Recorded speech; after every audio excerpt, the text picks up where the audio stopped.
sur Bel RTL. Avec Patrick Weber et ses chroniqueurs. On refait la semaine jusqu'à 19h30. Eric nous dit, un ministre il est payé pour bosser, ça ne le choque pas. En revanche, Eric de Liège, il travaille sur Namur, il ne peut pas passer sur antenne, mais il voudrait qu'on lise son message. Ils ont trop de privilèges, dit-il, les parlementaires au gouvernement wallon se garent sur le trottoir, passage piéton, et la police ne fait rien parce que ce sont des parlementaires. Allez. Alors, deux observations après ce que vous venez de lire et ce que Emmanuel vient de dire.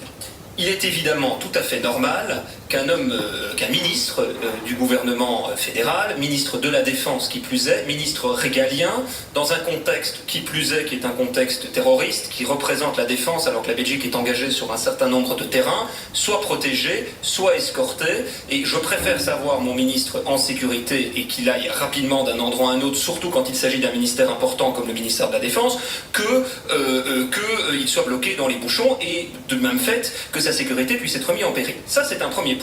Maintenant, effectivement, sur l'aspect des privilèges, on peut quand même se poser une question qui est celle de savoir pourquoi le ministre de la Défense, qui, comme je viens de le dire, est un poste extrêmement important, vit à 100 km de Bruxelles et le matin et le soir nécessite un chauffeur, une grosse cylindrée et 2 véhicules pour rentrer chez lui. Alors qu'il faut savoir que les ministères régaliens sont pourvus en Belgique d'un appartement ou d'un domicile de fonction à Bruxelles, qui existe pour le ministère de la Défense, qui existe pour un certain nombre de ministères. Certains ont fait le choix d'y vivre. Je crois que c'est le cas de Denis Ducarme qui vit dans l'appartement de fonction.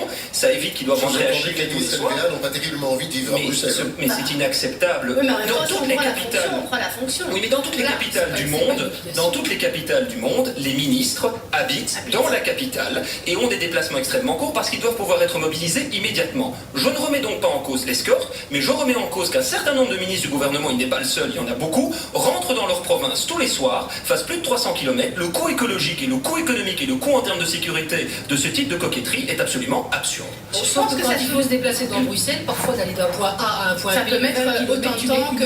Il faut prendre le métro. Ouais, il ne faut pas exagérer, Patrick, voyons, ce sont des milliers. Non, mais attends, on va prendre le métro. C'est pas ça, mais à un moment donné.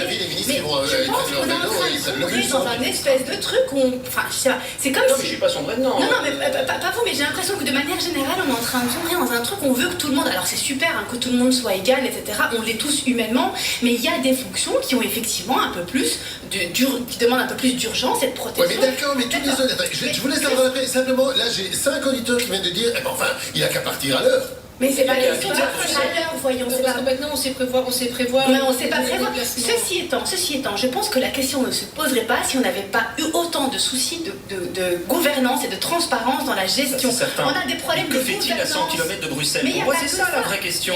Qu'est-ce qu'un ministre a besoin de rentrer chez Il y a plein de ça. Les réunions, elles sont pas toujours au même endroit. Non, mais il y a plein de mais problèmes. le ministère de la Défense doit être, enfin, je sais pas, pour moi, il doit être mobilisable tout de suite, savoir qu'il habite à 100 km de Bruxelles. S'il n'y avait pas eu autant de scandales sur les problèmes de mauvaise gouvernance, on ne se poserait pas la question. On verrait le ministre passer, on se dit qu'on lui accorderait le bénéfice du tout. Dans le meilleur des mondes, on lui accorderait le bénéfice du doute en disant que c'est parce qu'il a vraiment une urgence qu'il doit y aller. On ne se pose pas la question pour une ambulance, si elle est vraiment urgente ou pas. Et donc là... Je suis d'accord, mais avouez que sur le truc, c'est totalement absurde. Mais non, mais c'est parce qu'on est en méfiance. On est en méfiance. C'est une question d'absurdité. C'est pas normal. Vous avez fait réagir, ça ne vous étonnera pas, Nicolas. Emmanuel dit, il parle bien, ce petit jeune vieux. En fait, c'est pas mal.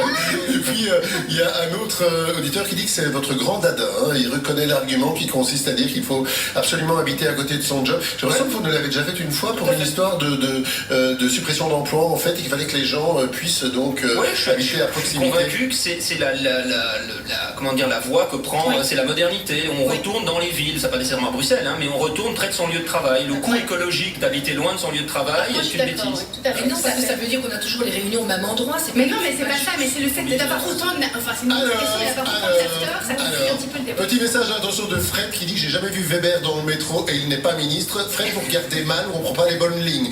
Je prends le métro, je prends le tram, je prends le bus, il m'arrive de faire du vélo et parfois je suis en scooter et je marche, figurez-vous, et parfois la voiture, mais une fois par semaine, pas plus. Donc honnêtement, j'espère, si vous me croisez dans le métro, vous me saluez et on fera le débat ensemble, ce serait avec grand plaisir. Emmanuel, c'est drôle aussi sa réaction, il nous dit, tant que c'est pas pour le ministre ministre de la Mobilité, en fait, qu'on fait marcher les gyrophares avec votre citron. Mais non, C'est mais drôle. Il vient à pied, j'ai croisé ce mec en ville la semaine dernière, il vient à pied. Il vient à pied. Et il est en vélo, Il est souvent en vélo, oui. Et puis un auditeur nous dit si ces ministres n'avaient pas tous ces privilèges, eh bien, il faudrait un peu plus d'efforts pour désengorger les routes. C'est peut-être pas tout à fait idiot non plus. Oh ben écoutez, j'ai l'impression que Salma, elle dit non à tout. Vous devriez rencontrer notre auditeur de tout à l'heure, la Bob qui disait non à tout. Eh bien, vous avez passé un week-end. Monsieur, non.